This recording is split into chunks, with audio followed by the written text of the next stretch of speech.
In the whirlwind romance that has captivated the world, few moments shine as brightly as the quiet, intimate exchanges between Taylor Swift and Travis Kelce.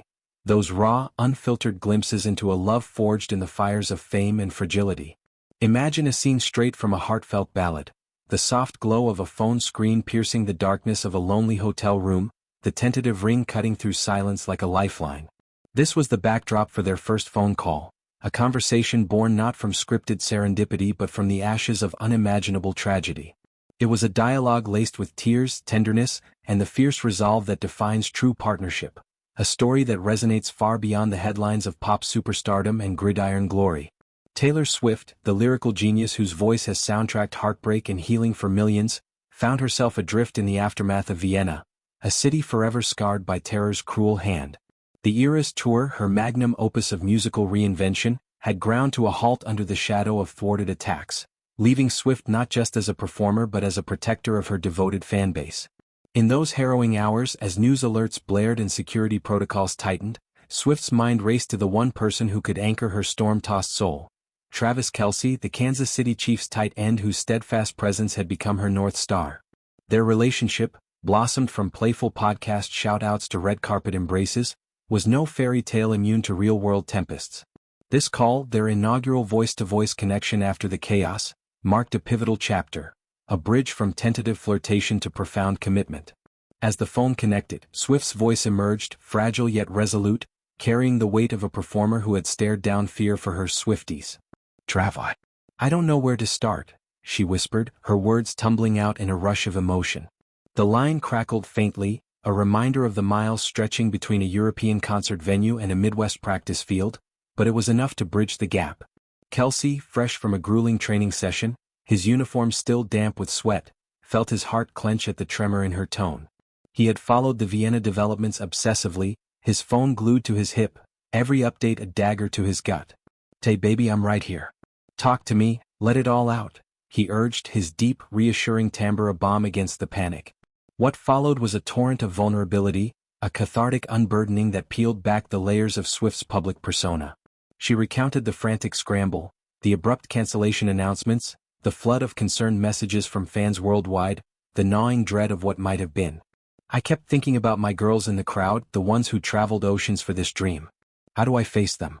How do I sing about shaking off the bad when it feels like the world's shaking me?" Swift's confession laid bare the duality of her life, the glittering stage where she commands arenas, contrasted with the private terror of safeguarding lives.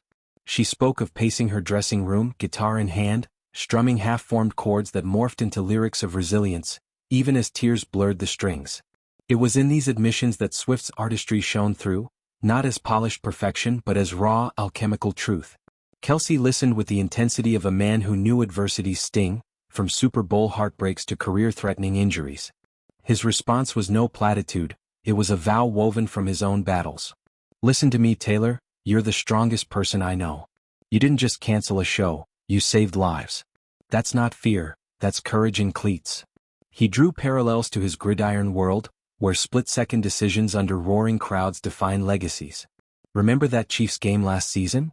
The one where we were down 21 and I caught that Hail Mary? That's you right now, snatching victory from the jaws of defeat."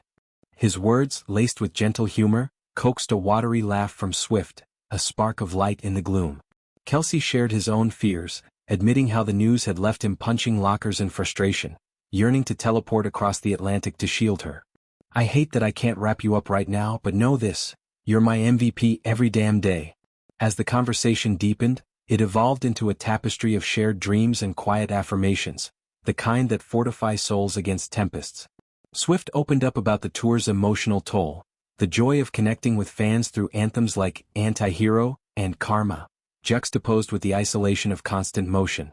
"It's like living in a beautiful bubble that could pop any second," she mused, her voice steadying as Kelce's affirmations washed over her. He, in turn, painted vivid pictures of their future. Lazy Sundays in Kansas City, where she'd trade sequins for Chiefs jerseys, cheering from the stands as he hauled in passes. "Picture it, Tay, us tailgating with the team, you belting out Lavender Haze, while I grill burgers. No spotlights, just us." These visions weren't escapism. They were blueprints for a life intertwined, where Swift's nomadic artistry met Kelce's rooted athleticism. The call stretched on, punctuated by silences that spoke volumes, pauses where breaths synced, hearts aligned across the ether. Swift revealed a softer side, reciting impromptu verses inspired by the ordeal, lines about phoenix risings and lovers' lifelines, hints of songs yet to be born. Kelce, ever the romantic under his tough exterior, surprised her with a gravelly rendition of her hit, You Belong With Me, his off-key warble dissolving her defenses into giggles. See? Even I can be your cheerleader, he teased, the levity a deliberate counter to the heaviness. Yet beneath the playfulness lay profound gratitude. Swift marveled at how Kelce's normalcy grounded her, a counterpoint to the industry's glare. You're my safe harbor, Trav. In a world that spins too fast, you make it still. Emerging from this exchange, both were transformed. For Swift, it was a reclamation of agency, a reminder that vulnerability isn't weakness but the seed of strength. She later channeled this into tour adjustments, enhancing security while reaffirming her bond with fans through heartfelt social media posts and acoustic sets streamed from safer shores. Kelce, meanwhile, wore his protector's role like armor, publicly praising her poise in interviews and dedicating a game-winning touchdown to My Rock across the pond. Their story rippled outward, inspiring headlines not of scandal but solidarity, a beacon for couples navigating public scrutiny. This first call wasn't merely a checkpoint in their romance. It was a cornerstone, etched in emotion and echoing in every subsequent embrace. In an era where celebrity bonds often flicker like faulty bulbs, Swift and Kelce's connection burned steady, a testament to love's power to heal, hold, and propel. As Swift prepares to resume her era's odyssey and Kelce charges toward playoff glory, their shared history whispers a universal truth. In the face of fear, the right voice on the line can rewrite the ending.